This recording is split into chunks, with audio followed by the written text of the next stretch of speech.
আমার বাবা একজন কৃষক ছিলেন, আর উনি ছোটবেলা থেকেই ওনার বাবা অর্থাৎ আমার দাদুর কাছ থেকে কবিরাজি দীক্ষায় দীক্ষিত হয়েছিলেন। আমার দাদু ও আমার বাবা এলাকার অনেক নামী ব্যক্তি ছিলেন। মানুষের রোগ ব্যাধির চিকিৎসাও তারা করতেন। আমার দাদু ডেভিলের আসরের চিকিৎসাও করতেন। আমার বাবা দাদুর কাছ থেকে শিখে একই সাথে তারা দুজন মিলে এই কাজগুলি করতেন। বিনিময়ে ওনারা কোনো টাকা পয়সা না নিয়ে ভাতের চাল, ধান এবং শাকসবজি নিয়ে থাকতেন। গ্রামের মানুষও তাদের ওপর বেশ খুশি ছিল। একদিন গ্রামে এক ভিনদেশি লোকের আগমন ঘটে, একজন শয়তানের পূজারীর। সে আমাদের এলাকার চার্চ থেকে কিছুটা দূরে তার আস্তানা করে বসে। কবিরাজ গ্রামে এলে তাকে সেখান থেকে তাড়ানোর মতো সাহস কারো ছিল না, কারণ তার নাকি কিছু অলৌকিক ক্ষমতা রয়েছে। সে মানুষের ইচ্ছা নাকি পূরণ করে দিতে পারত, আর সে যার ইচ্ছা পূরণ করতো তাকে নাকি খুব বড় কিছু বা খুব কঠিন কিছু দিয়ে সেই ইচ্ছের দাম চুকাতে হতো। আর তার বাসস্থান সে খুব ভয়ঙ্করভাবে সাজিয়েছিল বলে সবাই বলতো। ছনের ঝুপড়ির ছাদের ওপর শিংওয়ালা কোনো এক কঙ্কালের মাথা পতাকার মতো একটি স্ট্যান্ডে লাগানো ছিল। সেই কবিরাজ সেখানে একা থাকলে আশেপাশের মানুষ গেলে শুনতে পেত সে অনেকগুলো মানুষ একসাথে মন্ত্র পড়লে যেমন শোনা যায় ঠিক তেমন শোনা যেত। আর ঝুপড়ির ঘরের চারপাশে সাদা কোনো কিছুর গুঁড়োর ঘের দেওয়া ছিল, আর ঘেরের ওপর আগুন জ্বালিয়ে রাখা হতো। আর তার বাসস্থান সামনে দিয়ে গেলে অনেকেই শুনতে পেত কেউ ফিসফিস করে তার নাম ধরে ডাকছে আর ফিসফিস করে বলছে, এসো আমার কাছে, যা চাইবে তাই পাবে, এসো এসো এসো আমার কাছে। এসব শুনে মানুষ ভয় সেখানে যেত না। এদিকে গ্রামের এক দম্পতি ছিল। আমাদের আদিবাসীরা মাতৃতান্ত্রিক হওয়ায় বাবার নামে কম লোকে চিনত, তাই সেই দম্পতি স্ত্রীর নামে অর্থাৎ মেরি দম্পতি হিসেবে সবাই চিনত।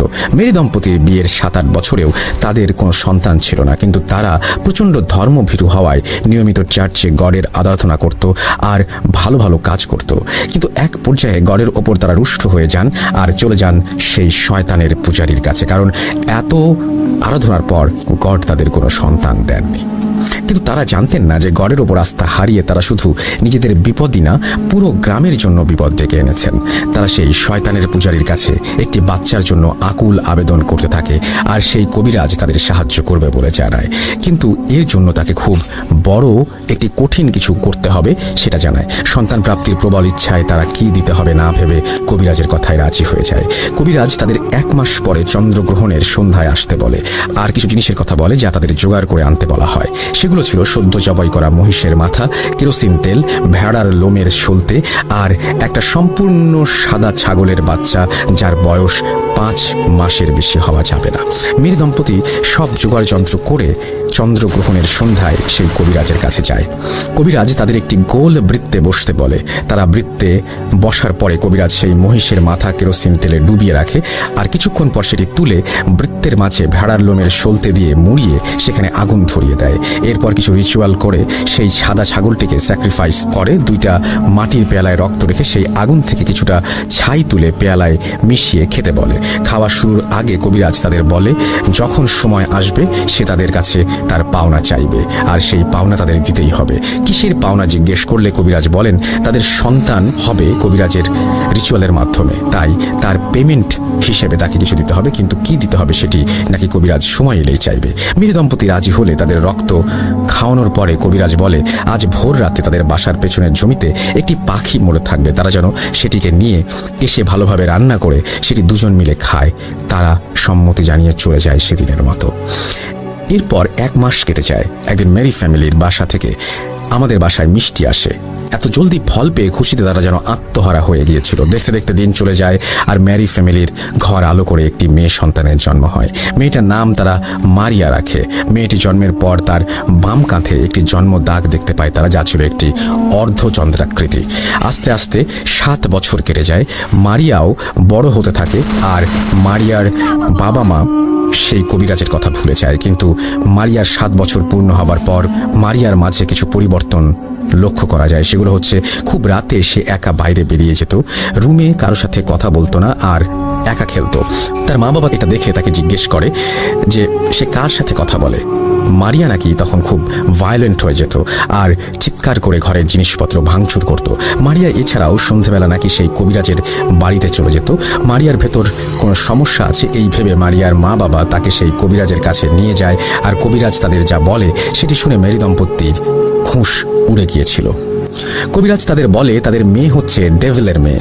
মেয়ের কাঁধে যে বার্থ মার্ক ছিল সেটি নাকি ডেভিলের মার্ক, আর সে নাকি ডেভিলের বংশধর। কবিরাজ তাদের আরও জানায় সে বহু সাধনা করে ঈশ্বরের ভক্ত কোনো দম্পতি খুঁজছিল যারা ঈশ্বরকে ত্যাগ করে শয়তানের সান্নিধ্যে আসবে, আর তাদের সাথে রিচুয়াল করে সেই কবিরাজ একটি ডেভিলের বংশধর বানাবে আর তাকে দিয়ে সে কাজ করাবে। কবিরাজ এরপর তাকে বলে যে মারিয়ার বয়স 15 বছর হলে ম্যারি দম্পতি যেন মারিয়াকে তার কাছে নিয়ে যায়। 15 বছর সন্তান প্রাপ্তির আনন্দ দান করায় এটাই ছিল নাকি কবিরাজের পেমেন্ট। এই কথা শুনে মেরি দম্পতি প্রচণ্ড রেগে যায় আর সেই কবিরাজকে গ্রাম থেকে বের করে দেওয়ার হুমকি দেয়। আর তারা এও জানায় মারিয়াকে তারা কবিরাজের কাছে কিছুতেই দিয়ে আসবে না। কবিরাজ এই কথা শুনে রেগে যায় আর তাদের বংশ শেষ করে দেবে বলে হুমকি দেয়। কথা কাটাকাটির এক পর্যায়ে মেরি দম্পতি সেখান থেকে চলে আসেন আর ঈশ্বর বিমুখিতার জন্য চার্চে এসে মাফ চায় আর চার্চের ফাদারের কাছে কনফেস করে তাদের পাপের কথা। চার্চের ফাদার সব শুনে আরও কয়েকজন ফাদারের সাথে পরামর্শ করেন, যাদের মধ্যে আমার দাদুও ছিলেন। তারা মারিয়াকে দেখবে আর সেই শয়তানের ছায়াতল থেকে তাকে বাঁচাবে বলে ঠিক করে। যত যাই হোক, সে তো মানুষের সন্তান, মানুষেরই জীবন তার ভেতর। শয়তানের কাছ থেকে গডের চাইল্ডকে তারা রক্ষা করতে নিজেদের সমস্ত অভিজ্ঞতা ঢেলে দিতে প্রস্তুত হয়ে যায়। অবশেষে 2 দিন পর আমার দাদু আমার বাবা মেরি দম্পতির বাসায় যান মারিয়ার কন্ডিশন বুঝতে।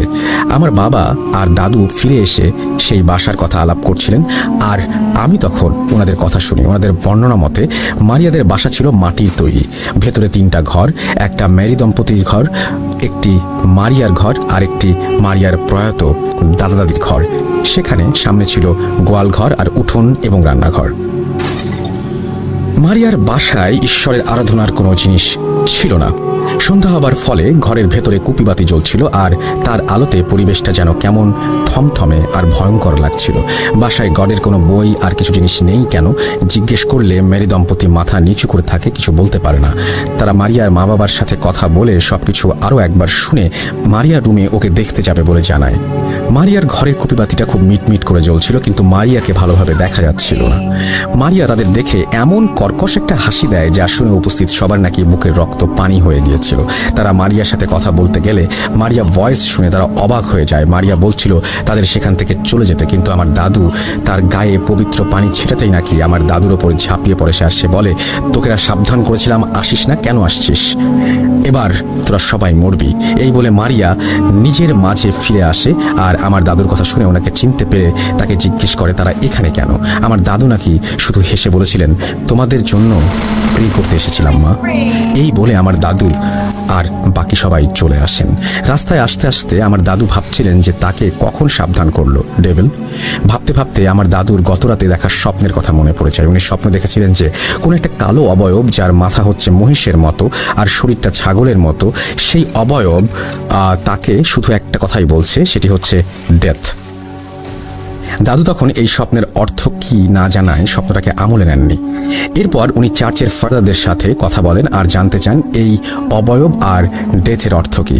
চার্চের ফাদার কিছু বই ঘেটে বলে দিলেন যে এর অর্থ হচ্ছে, সাবধান করছি, আমার সামনে এসো না, যদি আসো তাহলে মরবে। ডেভিল নাকি নিজের মতো করে সাবধান করছিল। এদিকে মারিয়ার অবস্থা আর স্বপ্নের অর্থ 2 × 2 = 4 মিলে গেলে ওনারা বুঝতে পারেন যে মারিয়া কোনো ডিমনের মাধ্যমে পজেসড। এর মাঝে কিছুদিন পর গ্রামের মানুষ মারিয়ার কথা শুনে সেই কবিরাজকে সবাই মিলে গ্রাম থেকে তাড়িয়ে দেন। কিছুদিন মারিয়ার অবস্থার অবনতি হলে অবশেষে আমার দাদু, চার্চের ফাদার, আমার বাবা আর 2 জন সহযোগী মিলে মারিয়ার এক্সোসিজম করবে বলে ঠিক করে। কিন্তু এত ছোট বাচ্চার এক্সোসিজম পারফর্ম করা ক্ষতিকর, মানে বাচ্চার মৃত্যু ঝুঁকি আছে ভেবে তারা, যেহেতু মারিয়ার বয়স 15 বছর হয়নি, সেহেতু সেই ডেভিল